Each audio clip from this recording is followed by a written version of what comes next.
Hello friends, very good morning to all of you. So yeah, we have covered like PF16 part 1 as the adapter configuration, and we just discussed the different type of adapters also, and we basically built also 3 adapters in our live environment, right? And then we covered the authentication policy contract. So we basically created that, and as I told you that we are not basically testing right now. We are just trying to understand the concept of PingFederate and doing the configuration. But once we complete that PF19, that is authentication policy, then with 2 or 3 videos we'll directly jump to the SAML application onboarding, and there we can just test all those things, right? Whatever we created, like data store, PCV, adapter, like, and our selector policies, all those things, right? Whatever you see we are building right now, we are going to test authentication policy contract like that. Yeah. So now in this video, let's discuss about PF16 part 3. That is, let's try to understand the Kerberos authentication and the radius part.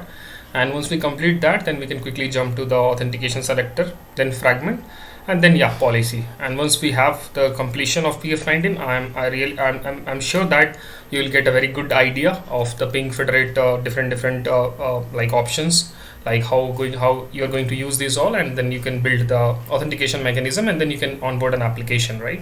Especially for SAML. Right now we are just talking. Yeah. So yeah, let's begin.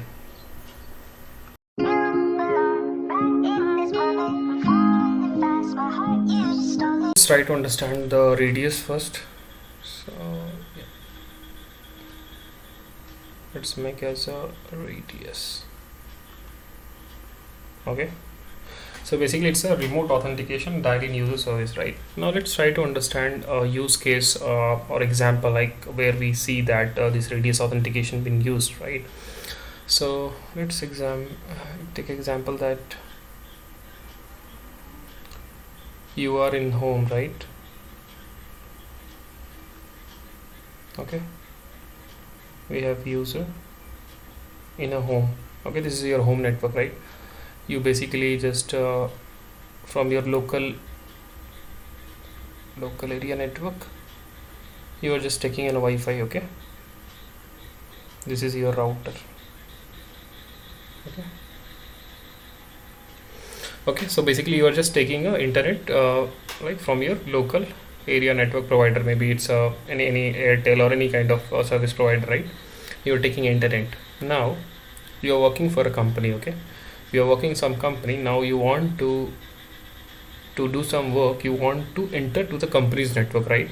Or like yeah, to the, I'll say the same thing, right? Either you can use virtual desktop or you can use VPN to enter inside the company's network as a remotely, right? Because you are working from home, right? You are in the home, you're not in the office, and you just now you're connected with your local area network internet provider, right? And you're getting the internet and you're using that. Now just take example, you have this is your company network. Okay, I'll mention as a CN. Okay, this is your company network, right? Now you want to connect to this company network, right, to perform few things, because in the company, like there are many access which is not allowed to you're not able to use those outside of company network, right? You need to go to inside company network only. Like if you are in the office, then you will get a dedicated LAN there to enter inside the company network. But if you are working remotely, then you need to use either virtual desktop or you can use VPN, right, virtual private network, to connect to your company network. Okay, so now you want to basically make a connection. You want to just connect to this network, right, so that you can perform the something, right, whatever you want to perform. This is a basic requirement, or I can say an example. Okay, now to connect to this network, what you need a VPN, right? I'll mention here as well. You need a virtual private network, right, VPN. So you need to connect to this so that you can able to access the company network things, right? That means once you connected to the VPN, that means you are in the company network only, right? That means from your home network, if you connect to this VPN, that means you are in the company network. Now you can just perform whatever things you need to perform, right? Now to connect to this VPN, like basically this VPN is acting here as a radius client, right? And you want and this is configured with the basically radius protocol. Radius is an authentication protocol, so it's basically this VPN is configured with that protocol to get verified the user information and then allowed the user to access that network, right, basically. So now I'll just make something 1 second. Yeah. So now this VPN is acting here as a radius client, okay,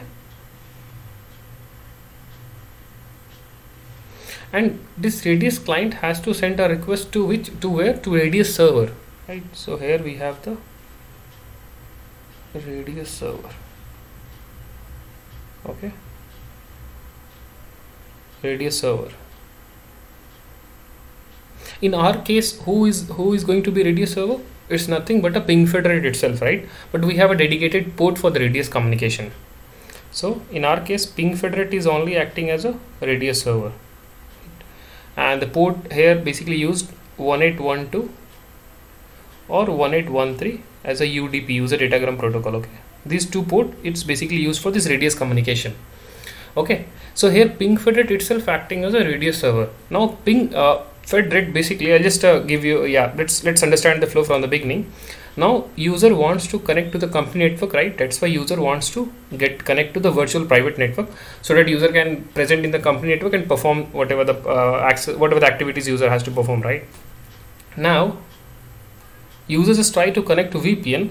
Now VPN act as a radius client and sent a access request message to the radius server. That is basically to PingFederate in our case, using this two port, okay, either 1812 or 1813. So basically it send a access request message to radius server, okay.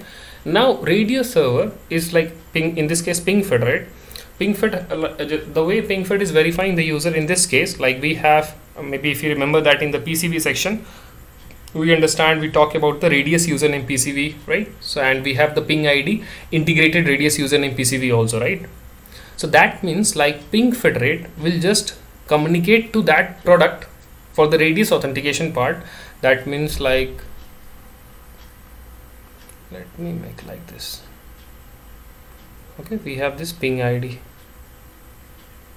Ping ID is one of the product for MFA. You can go for any other product also, but so in the PingFederate you are just configuring this radius username PCV, okay. I'll mention as a RPCV, okay, radius username PCV, through which basically you connects to the ping ID, right? And then you are just verifying that user. So basically what is happening here, user just trying to connect to VPN here acting as a radius client and passing username information to this radius server, okay, username, and you can say encrypted password, passing from VPN to this radius server, that is PingFederate, okay. Now PingFederate basically just try to verify that user from their own directories, right? That means in this case we have configured as a radius username PCV, or you can say ping ID integrated radius username PCV. So that means basically PingFed connects to the ping ID, and ping ID basically verifies that user with whatever the method user has selected, like the OTP or like kind of passcode, whatever, right? Once that verification done, and if user is fine, user is like successfully authenticated, then this radius server will pass a message to this VPN as a access accept, right? So there is a request came as a access request.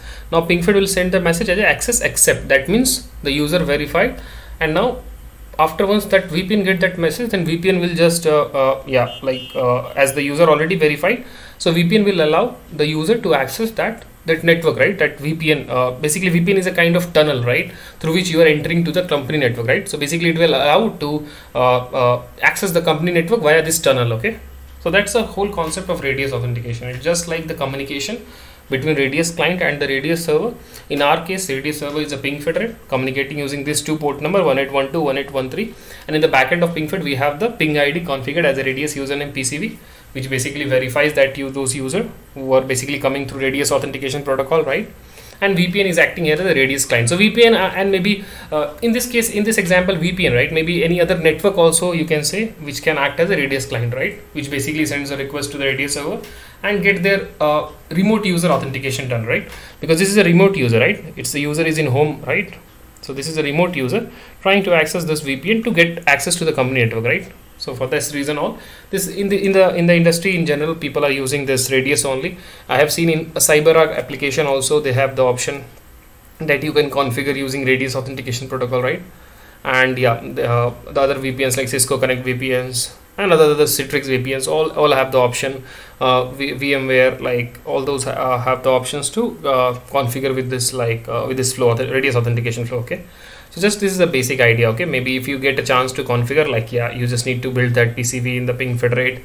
And yeah, like application like VPN, at VPN site, like, they need to just configure the they need to build the policies, they need to configure our radius server address, right, so that they can communicate to us via this port number. They need to configure port number, radius server address, and then the radius secret. The radius secret basically is we need to share them, like PingFederate team has to share to the application team, right? So we'll get that secret from PingFederate that we can share with the application team, so that they can just configure at their radius configuration, whatever they are doing in the VPN side, right? And then the radius request, this access request can be initiated from the VPN to the radius server, and then hold the concept as I told, right? The user authentication will complete, and then radius server will send a accept message to the VPN, and then VPN will allow the remote user to access that, yeah, like that. Okay, so this is about radius. Let's quickly jump to the Kerberos part. Let's quickly discuss on Kerberos part. Yeah.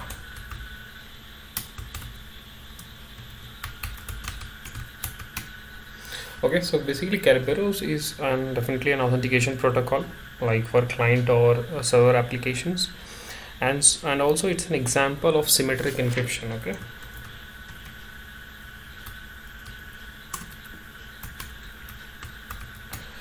Yeah, so maybe like maybe I think in PF20 we have a topic called certificate management and types of certificates, right? So in that topic I'll discuss on this what is asymmetric encryption, what is symmetric encryption, and yeah, what is encoding and all those things, right?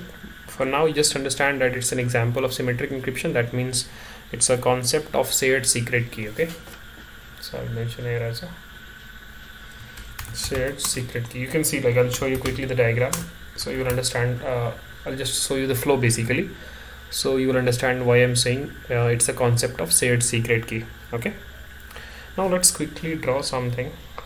I'll try to make the client. This is file server access. Sorry. And this is, we have the KDC.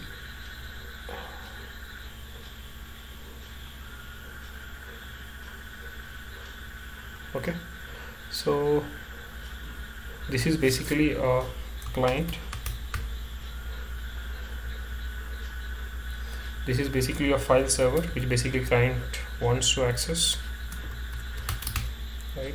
And this is basically, here we have two things. Okay, this is basically key distribution center, and under this, like, we have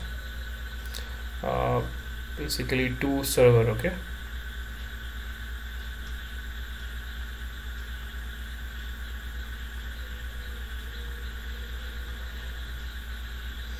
this is a AS, that is authentication server, and this is TGS, ticket granting server. Okay, now let's come to the pencil. Okay, now basically client basically wants to access this file server, right?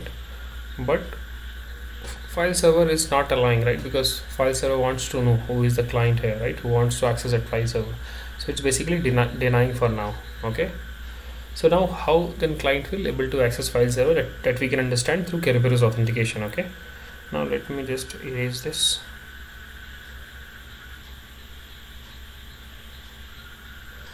Okay, now let's come back to the pencil. Okay, now what is happening here, let's try to understand. So first, what will happen in the Kerberos flow, the client basically, or you can say user, just sends an authentication request to the AS. Okay,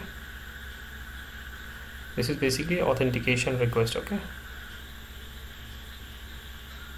authentication request, and this request is basically decrypted, okay, with the user password only, right? So basically here user is sending an authentication request, and it's the request is basically encrypted, partially encrypted with the user password, right? And then what AS will do, AS has to, authentication server has to verify this user, right, who the user is. So in the request, the client is basically sending the request is definitely encrypted, but that request itself, the username is getting passed, right? So AS will just look to their own database, that is basically, I'll say, as an Active Directory, and it will verify the user, okay, that who the user is. After verifying the user, it will decrypt the request with the secret key, okay, the same key that basically client shared, right? That means the client encrypted, right? So while client encrypted, so how client is encrypting the request? With the user password. That's a key, you can say, right? It's a key 1, and the same key used by the AS to decrypt the request. So you can see what is happening here. This is 1 request number and this is 2, okay? So in this 1 and 2 there is a concept of key 1 is happening. So this is key 1, okay? This is key 1, which is basically shared between client and authentication server, right? That's the concept of shared secret key, right? We can see, like, again, the more number of keys will come and how it is being shared, we can understand, right? But for now you can just see that client sends an authentication request, that request is encrypted, and AS first, authentication server first verify the user, because from their own Active Directory with the username that AS received, and after verification decrypted request with the same key, right? That is key 1, correct? Now what happened, once these 2 steps completed, now AS will send a TZT to the client, that is ticket granting ticket, okay? Let's mention here like this, okay? Ticket granting ticket, that AS is basically sends this to client, ticket granting ticket on just make it is a 3, right? Now this is also encrypted, right? It's not like it's basically sending that TZT directly, it's encrypted also with another secret key, and you can say this is as a key 2.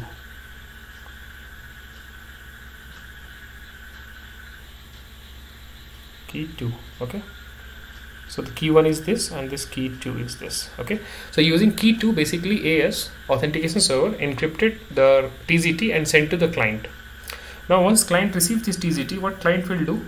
Client will basically sends the TZT to whom? It basically sends the TZT to ticket granting server, okay? We can mention this as a 4, okay? Now this TZT, encrypted TZT, shared with sent to whom? To TGS, ticket granting server, and in that request client is basically saying that, hey, I want to access this file server, okay? So this is a call happened, and in this call basically the TZT has been sent to TGS that basically we received from the AS, right? And then we basically send that encrypted ticket granting ticket to ticket granting server, okay? And then saying that, hey, I want to access file server. Now what is the work of TGS here? First, TGS has to decrypt that ticket granting ticket, right, to understand exactly what is the request here, right? So now this TGS will decrypt, okay? Will decrypt, and how it will decrypt? Using the same secret key, right? That is basically used for encrypting this request, because using same key you can only decrypt, right? Otherwise it is not possible, right? So again the same, using same key 2, it will just decrypt TZT, okay? After that, once that ticket granting ticket is decrypted, now ticket granting server will, in the point number 5, it will basically generate a token, right? So it will generate a token and send back to the client, okay? Let's mention this as a 5. So ticket granting server first decrypted that ticket granting ticket, and after that issued a token to client, but this token is encrypted with another secret key that we can say here as a key number 3. So you understand key 1, key 2, now it's key number 3. Let me make it like this, okay? Key 3, okay? So using key 3, shared secret key, you can say key 3, it basically encrypted that token and sent to the client. Now what client will do? Client can basically send the token to the file server, right? Client basically can send that token to the file server in 6, right? That encrypted, the token is still, it is encrypted, it's not decrypted, right? Now file server will receive the token, it will decrypt the token with the same secret key that is shared with TGS, that is basically key 3. So using key 3, it will basically decrypt, right? Otherwise how it can read the token? So using key 3, it will just decrypt that token, right? Once the token is decrypted, then the basically file server will allow the client to use its resources, right, Basically, file server is allowing client to, okay, you can use the resources for some certain period of time according to the token, in token whatever the time defined and all those things, right? So in this all flow, you can see that, as I told you, it's a example of symmetric encryption. So you can see, yeah, symmetric encryption. Why I'm saying, because you can see the same shared secret key you are using for encrypting, decrypting, like that, yeah. And it's a concept of shared secret key also, right? You can see there are basically three keys are coming here, right? Key 1, key 2, key 3. Key 1 is basically shared between whom? Between client and AS. Okay. Key 2 is shared between whom? Between AS and TGS, authentication server and ticket granting server. As you can see, right, in the key 2 we have just encrypted the TZT and sent to client, and then client just send that encrypted TZT to TGS, and TGS decrypted that with the key 2, right? Correct. And yeah, and then we issued a token to client, and then client just send that encrypted, and then just send the issue the token with the encrypting with another secret key, that is key 3, and then send that to client, and then client just send that token back to the file server, and file server basically just decrypted with the same secret key, shared secret key, that is key 3, right? So there's three keys basically working here in this flow. Key 1 between client and AS, key 2 between AS and TGS, key 3 between TGS and file server, like that. And it's just a concept of like, yeah, like key distribution center, right? So this is a way like how client basically access the file server, right? The file server basically allows the client to use its resources, right? So yeah, like let me just quickly draw that also, the shared part.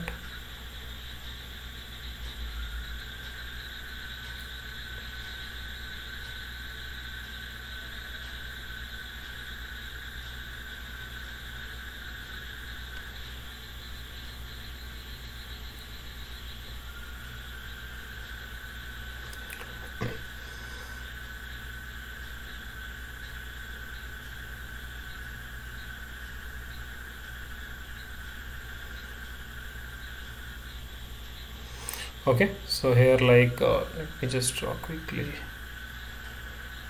So here you have the client,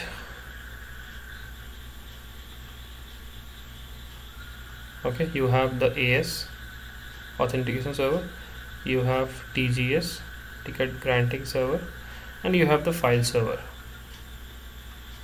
right? Let me draw like this. Okay, so between client and AS, what is the key we said? It's a key 1, right?